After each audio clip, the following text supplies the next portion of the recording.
ضلعی انتظامیہ لیا نے شہری کی درخواست پر چھاپا مار کر محلہ جہاں شاہ کے ایک گھر میں جعلی دودھ بنانے کی فیکٹری سے سامان قبضے میں لے لیا۔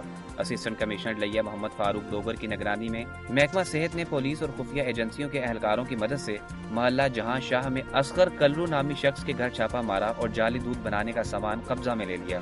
چھاپا مار ٹیم کی جانب سے قبضہ میں لیے گئے سامان میں پاؤڈر، غیر معیاری وائٹ کوکنگ آئل، شینوپال اور غیر ملکی کیمیکل شامل تھے۔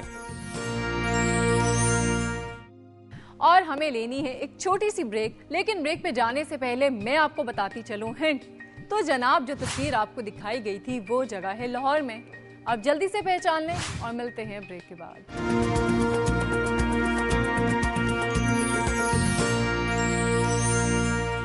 اچھا، ملتان کی 4 چیزیں بہت مشہور ہیں: گرد، گرمی، گداگر اور گورستان۔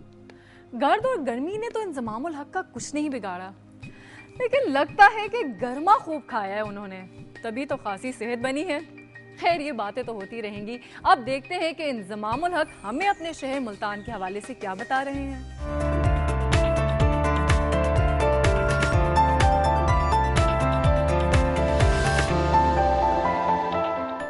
میں ملتان میں پیدا ہوا اور میں جہاں ہمارا گھر تھا وہ گھنٹہ گھر کا علاقہ کہلاتا تھا۔ تو اور جہاں تک بات ہے کہ جی ماحول وہاں کا کیسا تھا اس ٹائم، یہ اب بات ہو تو 30-35 سال کے بعد، بڑا پرسکون شہر تھا، کوئی اس طرح کی افراتفری نہیں تھی۔ ہمارے گھر کا جو سا ماحول تھا وہ دینی ماحول تھا، کہ شروع میں یہ تھا کہ جی اگر ہم صبح فجر کی نماز نہیں پڑھیں گے تو والد صاحب ناشتہ نہیں کہتے تھے کہ جی ناشتہ نہیں ملے گا اس کو کہ جو فجر کی نماز نہیں پڑھے گا۔ تو دین کا تھوڑا سا رجحان تھا، اور جو ملتان شہر کی ثقافت ہے وہ بہت پرانی ہے، لوگ بہت کہنا چاہیے کہ جی میٹھے لوگ ہیں۔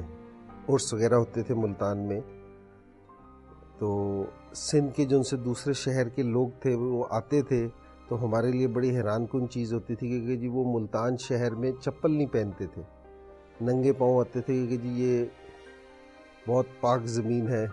گیم تو میں نے شروع میں سارے کھیلے ہیں، ٹھیک ہے نا، کوئی بھی ایسی چیز نہیں ہے کہ جو نہیں کھیلی۔ ہمارے گھر کے پاس وہ قاسم باغ اسٹیڈیم بھی، وہ قلعہ پورا جس کو کہتے ہیں، کہ وہاں ہاکی کا گراؤنڈ بھی تھا، کرکٹ گراؤنڈ بھی تھا، دوسرے سارے گراؤنڈ بھی تھے۔ تو ہماری سارے کہ جی صبح کی نماز کے بعد ہے نا، صبح ہی صبح سارے ادھر جایا کرتے تھے۔ میں نے شروع میں ہاکی بھی بہت کھیلی ہے، ٹھیک ہے، پروفیشنل لیول پہ نہیں کہ جی اس طرح، لیکن بہت ہاکی کھیلی ہے، فٹ بال بہت زیادہ کھیلی ہے، کرکٹ تو خیر میں کھیلتا ہی تھا۔ اور جہاں تک آپ نے یہ گلی ڈنڈے کا اور یہ بنٹے وغیرہ جن سے کنچے خیر میں نے نہیں کبھی کھیلے، لیکن گلی ڈنڈا میں کھیلا ہوں۔ سزائیں تو ساروں کو ہی ملتی ہیں، تو مجھے بھی ملی کہ جس ٹائم کام نہ کیا یا شرارتوں پہ یہ کہ سزا ملتی تھی، کہ اکثر تو نہیں کہنا چاہیے، لیکن کہ پیریڈ میں کبھی کرکٹ کھیلتے ہوئے کبھی کسی ٹیچر نے پکڑ لیا یا ہیڈ ماسٹر نے دیکھ لیا تو پھر سزا ملتی تھی۔ مجھے جس پہ سب سے زیادہ سزا ملی تھی وہ یاد ہے کہ اسکول میں ایک ہمارے ٹیچر ہوتے تھے مرحوم، اب ان کی وہ ہو گئی، لیکس صاحب ان کا نام تھا۔ تو وہ اپنے ایک بیگ سا ہوتا تھا جس کو تھیلا کہہ لیں، اس میں پیپر لے کے آیا کرتے تھے۔ تو جس ٹائم وہ پیپر دے دیتے تھے کہ رزلٹ اس کا اناؤنس کر دیتے تھے، تو اس کے بعد وہ تھیلا وہ وہیں رکھ دیتے تھے، وہ ہمارے کلاس کے انچارج تھے۔ تو وہ تھیلا لے کے میں لوگوں کے منہ پہ ڈال دیتا تھا، اور اس کے بعد 3-4 لڑکے اس کو کوئی تھپڑ شپڑ مار دیتے تھے، تو پتہ نہیں چلتا تھا کہ جی کس نے مارا ہے۔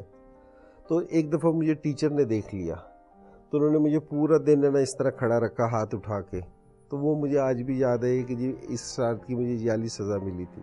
ملتان تو آموں کا شہر ہے، بے شمار میرے دوست تھے، ہماری زمینیں نہیں تھیں ملتان میں اس میں، لیکن یہ کہ میرے بے شمار دوست تھے کہ جن کی ملتان میں ادھر ہی زمینیں تھیں، ٹیوب ویل تھا، اس میں آم ڈال دیتے تھے تو اس میں سے لے کے کھاتے رہتے تھے۔ تو اس طرح کی چیزیں یہ پہلے عام سی چیز تھی، اس میں کوئی وہ والی چیز نہیں تھی۔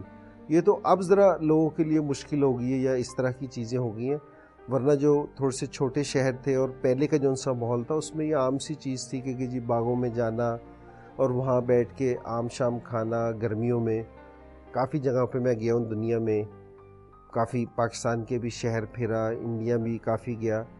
ایک ملتان کی چیز ہے چانپیں، ٹھیک ہے.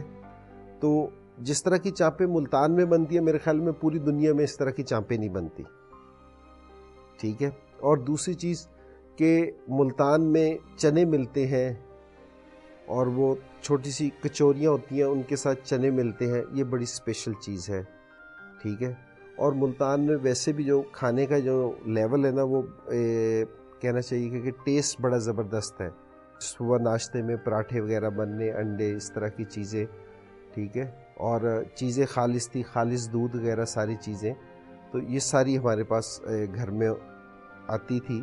تو اس چیز کا ساری چیزیں ناشتہ وغیرہ ہم کرتے تھے. اور کھانے کا یہ ہے کہ جی کھانا بہت اچھا ہوتا تھا پہلے، لیکن جو ساروں سے اچھی چیز تھی نا وہ یہ تھا کہ کھانا سادہ ہوتا تھا. بلڈنگ چینج ہونے سے فرق نہیں پڑتا، کیونکہ یہ بلڈنگ 30 سال پہلے ایسی تھی اور 30 سال کے بعد ایسی ہے، اس سے نہیں فرق پڑتا. بندوں کی ویلیوز چینج ہو جائے نا، اس سے فرق پڑتا ہے. اور ڈیفینیٹلی آج ہے نا تھوڑی سی ویلیوز پہ فرق پڑا ہے.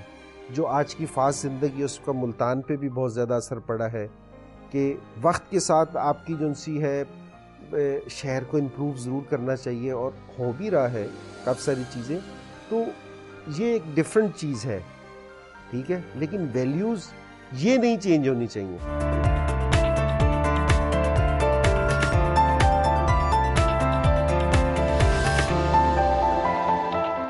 جی جناب، آپ نے انضمام الحق کی مزے کی باتیں سنی کہ انہوں نے اپنے شہر ملتان کے بارے میں آپ کو کتنا کچھ بتایا ہے. اب وقت ہے ہمارے سیگمنٹ وجہ تسمیہ کا. تو اس میں ہم آپ کو بتانے جا رہے ہیں جیکب آباد کے بارے میں. جیکب آباد سکھر ڈویژن کا ایک ضلع ہے. آپ کو پتا ہے جیکب آباد کی وجہ تسمیہ کیا ہے؟ اس شہر کا نام ایک انگریز فوجی جنرل جان جیکب کے نام پر رکھا گیا. ہوا یوں کہ پہلے جیکب آباد ایک چھوٹی سی بستی تھی جس کا نام خان گڑھ تھا. تال پوروں نے جب سندھ کی حکومت سنبھالی تو خان گڑھ کو بھی سندھ کی حدود میں شامل کر لیا. اس کی سرحدیں 3 صوبوں سندھ، پنجاب اور بلوچستان سے ملتی تھی اور یہاں سے راستہ افغانستان کو بھی جاتا تھا. اس لیے یہ شہر کافی اہمیت کا حامل تھا. تال پوروں کے آخری دور حکومت میں افغانستان میں دنگا فساد ہونے لگے تو انگریزوں نے جیکب آباد کو اپنے قبضے میں کرنے کے لیے کوششیں شروع کر دی، کیونکہ یہاں سے راستہ جو افغانستان کو جاتا تھا. انگریزوں نے اس علاقے پر قبضے کے لیے کئی جرنیل روانہ کیے. 1839 میں ایسٹ انڈیا کمپنی نے جنرل جان جیکب کو اس مہم پر روانہ کیا. اس مہم میں جان جیکب کو کامیابی حاصل ہوئی. 1847 میں اس بستی کو ضلع کا درجہ دے دیا گیا. پہلے اسے اپر سندھ فرنٹیئر ضلع کا نام دیا گیا اور بعد میں یہ جیکب آباد کے نام سے مشہور ہو گیا. جنرل جیکب نے دریائے سندھ سے ایک نہر نکلوائی جس کی کھدائی کا کام علاقے کے زمینداروں سے بیگار میں لیا گیا. اس لیے اس نہر کا نام بیگاری کے نال پڑ گیا. نہر کا نام اب بھی یہی ہے. لو جی، آج تو 2 جگہوں کے نام کی وجہ پتہ چل گئی ہے.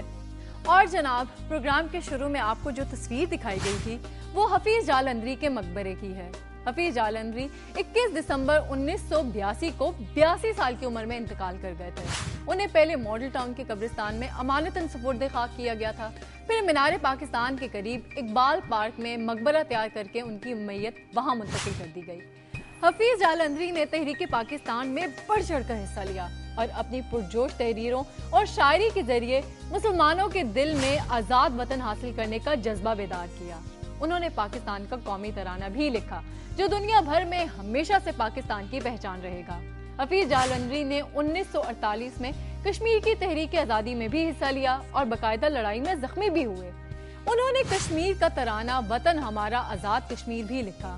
1965 کی پاک بھارت جنگ کے دوران بھی انہوں نے بے شمار ملی نغمے لکھے. حفیظ جالندری افواج پاکستان کے ڈائریکٹر جنرل موریل بھی ہیں اور وطن کے بہادر سپاہیوں کا حوصلہ بڑھانے کا فریضہ بھی انجام دیتے رہے. وہ سابق صدر پاکستان محمد ایوب خان کے مشیر اور رائٹرز گلڈ کے ڈائریکٹر بھی رہے.